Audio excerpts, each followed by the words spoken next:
A car engine generates power from the expansion of compressed air in a contained cylinder with the help of fuel. That is why it's called as an internal combustion engine. Before getting into the working, let's see the main parts involved in the working of an engine. First, the crankshaft. This is the part which converts the linear motion of the piston to a rotational force. Next, the pistons and the piston rods. The pistons will be pushed down by the expansion of compressed air, and turns the crankshaft. And the valves, which controls the flow of air and fuel into the cylinders. These valves are driven by the intake camshaft, and the exhaust camshaft, and the camshafts are driven by the crank itself, using a timing belt. There will be idler pulleys, and a tensioner pulley, to hold the belt tight in place. This here is the internal structure of a 4-stroke, inline 4-cylinder, DOHC engine, which is commonly found in most hatchback and sedan cars.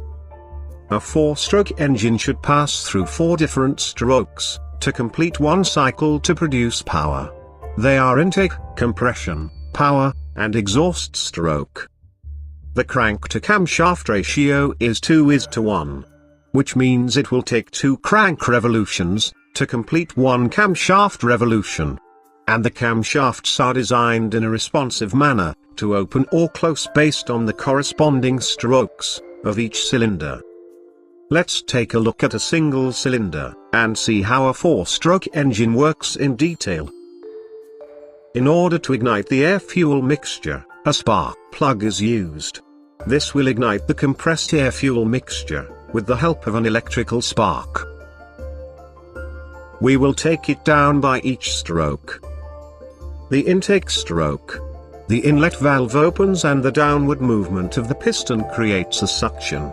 This pulls the air-fuel mixture into the cylinder.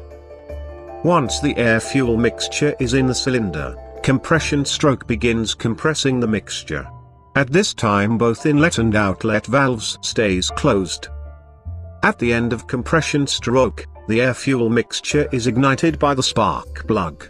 The explosion exerts pressure and pushes the piston down. This is the power stroke which produces power to the crank. At the exhaust stroke, the outlet valves opens and the piston pushes out the burned gas.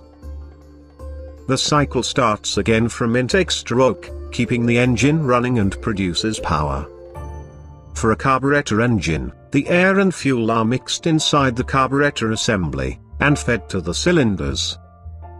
In the case of a fuel-injected engine, the fuel is injected into the intake manifold, or directly into the cylinders. Since only a power stroke produces power, you may wonder how the engine turns continuously. Well, the answer is in the crank itself. The flywheel and the crank counterweights provides momentum, which keeps the crankshaft from stopping immediately.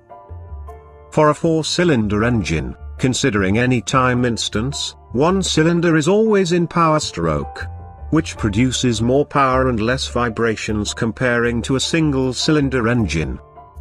And that is how a car engine produces power in simple